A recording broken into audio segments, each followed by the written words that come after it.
You tell me that's not true. That's not true. Become vengeance, David. Ah, she's all right. You tell me. Become. The end of the movie Se7en has racked several critics and film analysts for years, whether it be John Doe's pious yet sick and depraved way of killing 6 people, not including himself, but what the film meant itself. Now, in the last video I put out, which will be in the description box, I analyzed the world of Se7en and Detective William Somerset, who, for the most part, is the main character of the story, and how he was, in fact, turning from apathy rather than embracing apathy. However, I didn't really discuss John Doe and why he is committing the spree of violence, or as the title of the video says, what does he envy? Yes, many people speak about how it is that this film ended and what was actually bothering Doe, but they never really spoke about why he was the way he was. Well, for the exception of the Vile Eye, who did a video on Doe, which I will probably link in the description box because, quite frankly, it's a pretty good video. But that video explains the evil within him and the 7 deadly sins more in detail. Now, what I'm going to be looking at over the course of this video is why John Doe was successful, as in why it was so easy for him to get to Detective Mills. Now, the video will go like this. I'll discuss the murders, the 7 deadly sins, a quick review of the world that Doe inhabits and its shortfalls, Detective Mills and what he does not get about the world that he inhabits, and why it was that it was so easy for John Doe to get to Detective Mills the way he did. And I'll conclude on why it is that I feel that at the end of the day, we don't talk enough about what it was that John Doe envied. Now, with that there out of the way, let us get started. Stage we dance on. What fun we have, dancing, fucking, not a care in the world, not knowing that we are nothing. We are not what was intended. Oh wait, there's a lot more. Now, people forget that the movie itself actually opens with a murder. However, it's not the first murder in the line of John Doe's victims. The first victim, of course, is the gluttony victim, which is an overweight man, and I mean huge. He's been forced to eat himself to death, spaghetti primarily, and he's been kicked in the stomach. Now, we find out a little bit later on that Doe had actually fed him something that looks like some form of plastic, and he had even made additional trips to the grocery store to keep the torture going. The second victim was a lawyer who was bled to death from the love handle. Think about a pound of flesh. Now, there's more about this lawyer and what comes out after victim number 3 that connects those two, but let me continue. Victim number 3 is a drug-dealing pederast that John Doe had bound him to a bed, and he amazingly lived through the torture for close to a year, having catheters installed inside of him and starved over the course of a year for the sin of sloth. Then there was a prostitute that was killed in one of the sickest ways imaginable over lust, pride. This right here, of course, being the model who was offered the choice after her face had been cut up to live ugly or die. And, of course, the way she would die would be by way of drug overdose, which, of course, this right here was because she couldn't live with the fact that she would have a facial disfigurement for the rest of her life, or potentially the rest of her life. Victim number 6, if you've seen the film, and if you haven't seen the film, spoilers, and of course I've already given you guys some spoilers, but still though, go watch the film. It's a pretty good movie. It is a bit of a tough thing to watch from time to time, but if you're into horror, if you're into crime and mystery, it's a very, very good movie. But victim number 6 is Mills' wife, Tracy. And of course, his sin is envy, which right here, of course, leads to Mills being, well, the person who finishes off the canonical 7. That right there being Mills showing wrath and ending John Doe. The belief behind this, many people feel, myself included, is that, but the belief here is that John Doe wants Mills to go to prison and eventually get executed by the state for, well, the crime of wrath or the sin of wrath. The overall end game here is absolutely disturbing. It's sick, but the world that he's inhabited, he's obviously disgusted with, and that right there is obviously for a reason. I talked about this in the previous video, and we'll discuss it a little bit more here in a second, but this right here is the world that John Doe inhabits, as well as Somerset and Mills. So let us briefly discuss said world. The world of Se7en is one that is void of morality. It's the city that I discussed in the previous video that feels like the rain, the constant rain that's going on. It feels like it's trying to remove the stain or the decay from the city and just can't do so. It's almost like it's constantly washing away the city's sins. It's a crappy place, and one where apathy would in fact be considered. I discussed this at length with the character of Detective Somerset in the previous video, and instead of embracing apathy, I feel that what was really going on with him was that he was actually turning from it, whether he knew it or not. More on this when we get to Mills, but to me it's murders 3 through 5 that best summarize this world. Now, after murder number 3, this scene right here has always stuck with me when Mills and Somerset are back at the police station, and just listen to what Somerset says or reads that the tenant said about the situation. A single complaint from the tenant in apartment 306, and nobody ever complained about him. He's the best tenant I've ever had. End quote. Yeah, landlord's dream. Paralyzed tenant with no tongue. Who pays the rent on time. I mean, yeah. I mean, it feels like somebody saying that right there does not bother me any as long as I get my rent paid on Friday. That's the kind of world that we're living in, one where nobody cares about one another. Now, after the lust victim, the brothel owner, he had this right here to say, and it's also something else that stuck with me because I think that this right here is the real punchline of the film, that this right here is the life that we are forced to live, especially given the fact that our society, or the society in this particular film, is almost completely lawless. Listen, they want to go downstairs, they want to get a little ooh la la, whatever. They gotta come to you, yeah? Yeah. You didn't see anyone with a package, a knapsack, something under their arm. Hey, everybody that comes in there has got a package under their arms. Some guys are carrying suitcases full of... Like what you do for a living? These things you see? No. No, I don't. But that's life, isn't it?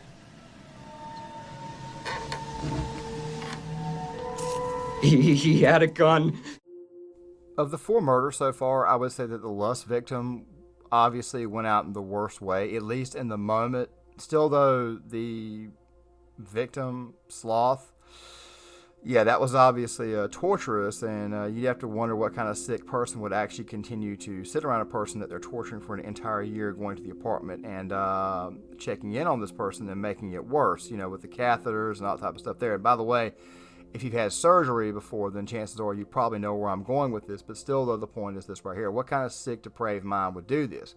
I understand that this right here is a dark place. It's a place that, quite frankly, makes absolutely no sense, but if you guys remember from the previous video, I talked about Somerset and how it is that Somerset, for the most part, was moving away from apathy.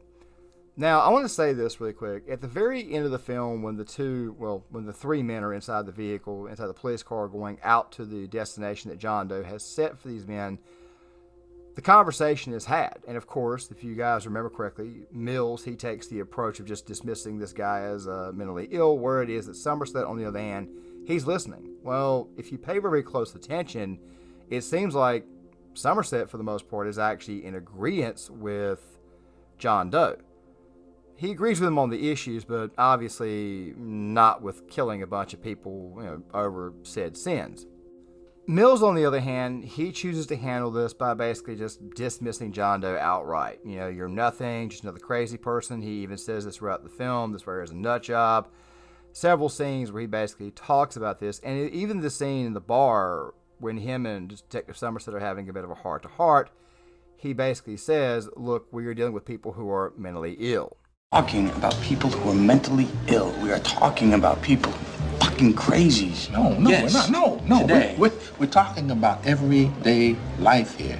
I am not a psychiatrist. I am not a psychologist. I am not going to try to even begin to analyze someone like John Doe, but I will say this right here. He's independently wealthy. As the captain pointed out after John Doe turned himself in, he was obviously smart enough to remove his fingerprints. Of course, that would have been a torturous process on its own, and he chose to put this entire elaborate scheme together. So while this guy's got some problems, I wouldn't just dismiss him as mentally ill. There's obviously something there, but we got to talk about Mills real quick.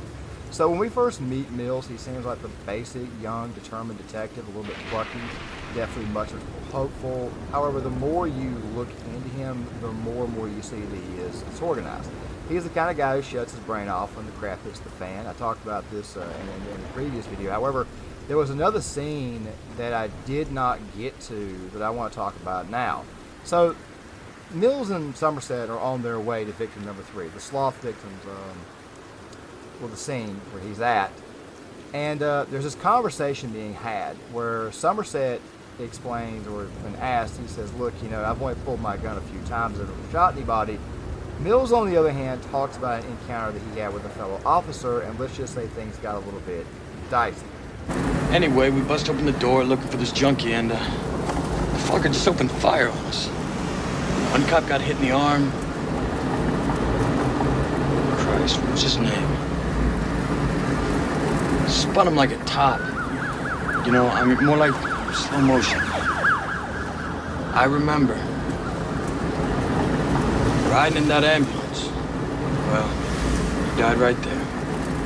Right there. Christ, what was his... Couldn't even remember his fellow officer's name. Officer was dead.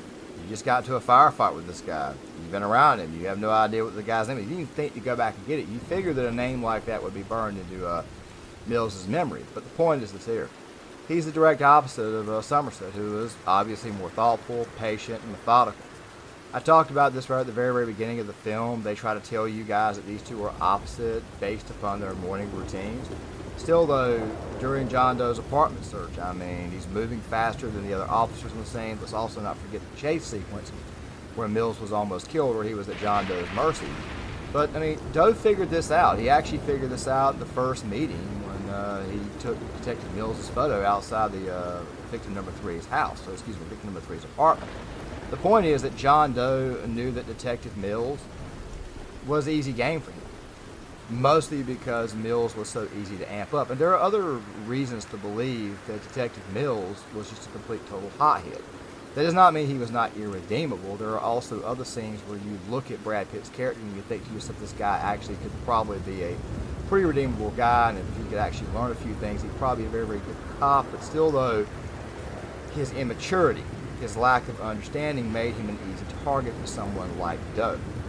A man who, as the captain described after he turned himself in, to be independently wealthy and a complete total psychopath. But like I said earlier, smart enough to enact this plan. This very, very sick, disgusting plan. This guy obviously had enough mental faculties to do that. Now, I have a separate theory on Doe and who I believe he was before he became so pious at the end. But speaking of Doe, let us get to the point of this video. And it goes back to that we are not what God intended seeing inside of John Doe's apartment. On the subway today, a man came up to me to start a conversation. He made small talk, this lonely man talking about the weather and other things. I tried to be pleasant and accommodating, but my head began to hurt from his banality. I almost didn't notice it had happened, but I suddenly threw up all over him. So, who was John Doe? Well, for starters, John Doe is a placeholder name meant to describe someone with no identity.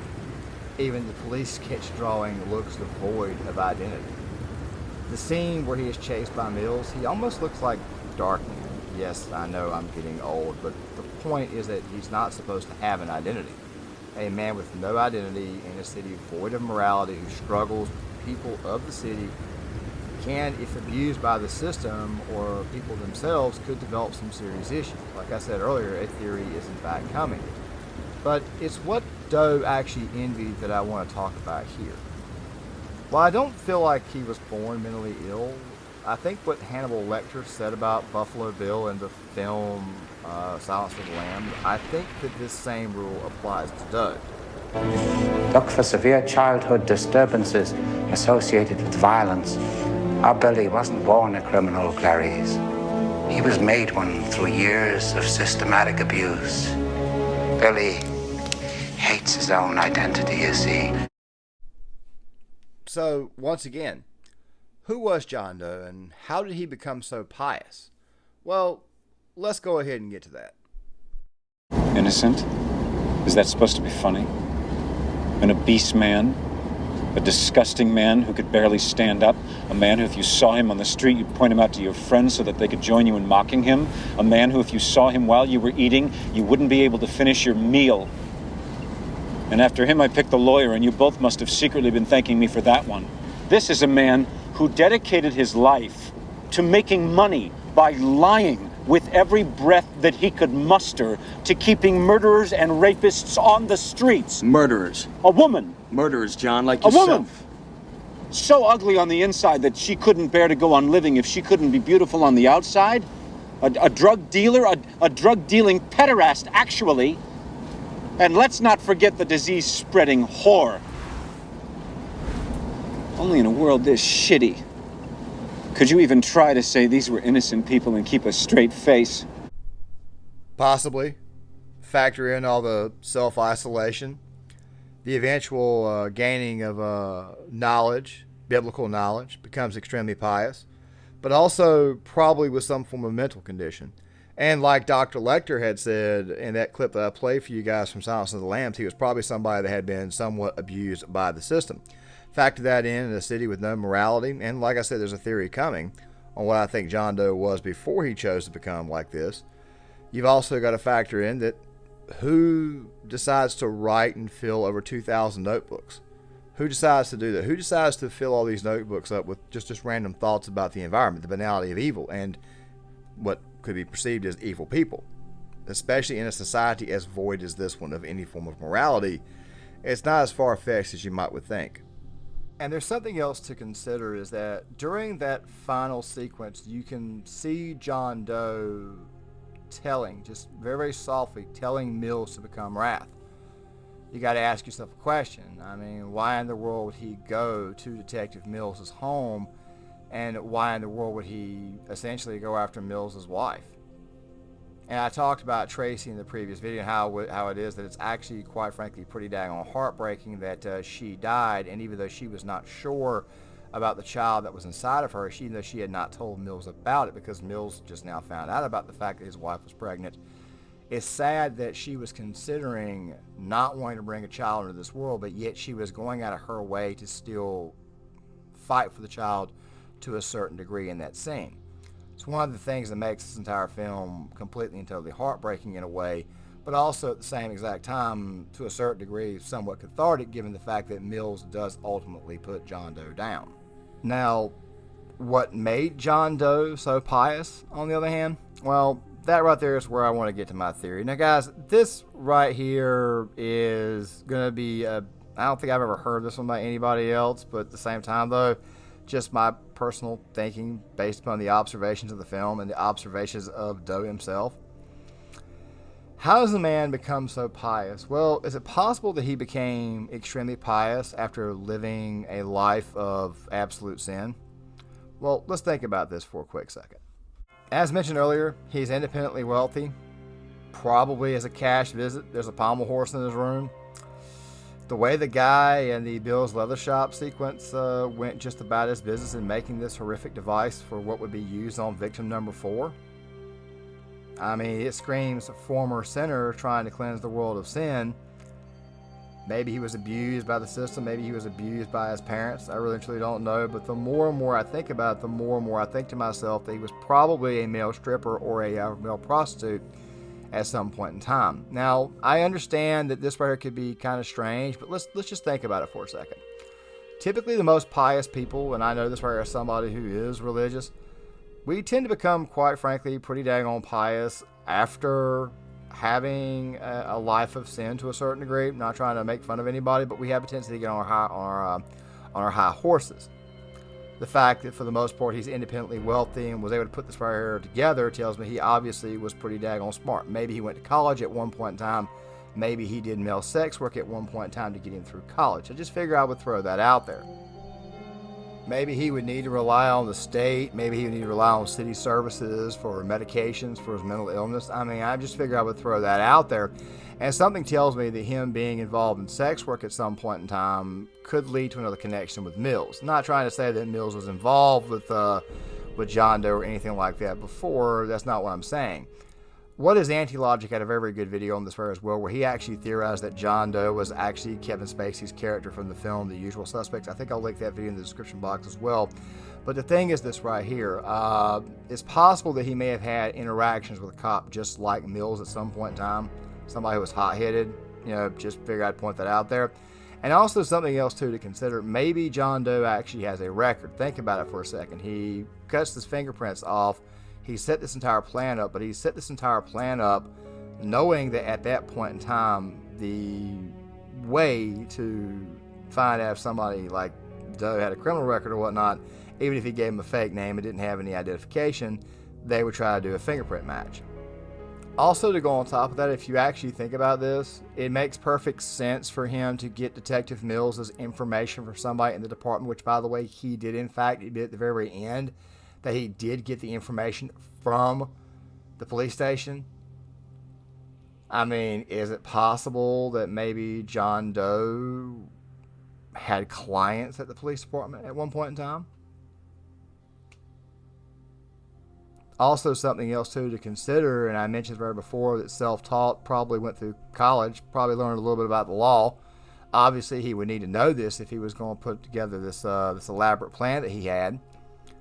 I mean, I'm just simply saying he becomes super religious after living a life of sin. You know, it's possible that 2,000 some odd notebooks, that of course is things that have been taken over years of being inside the city.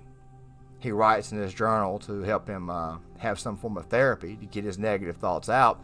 And there's something else you got to think about as well, is that John Doe's apartment is quite eccentric, but also at the same time, not like it's easily found. It's not exactly like he's living a loud life outside the city or living a loud life outside the apartment itself. That right there seems to indicate that he probably wanted to be somewhat obscure, especially given how he was dressed on his way back to his apartment. You can barely see his face. It's almost like he's wearing a mask. It's almost like he looks exactly like Darkman, if you guys know who that character is. By the way, something else to consider is that before the 1990s, even in some circles today, sex workers didn't used to live a loud life.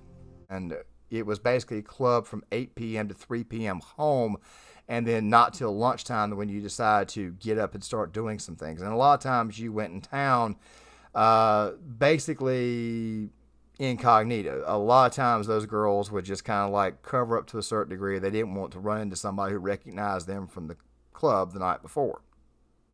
Basically what I'm saying is that you wouldn't want to potentially run into a customer the following day. Just figure I would throw that out there.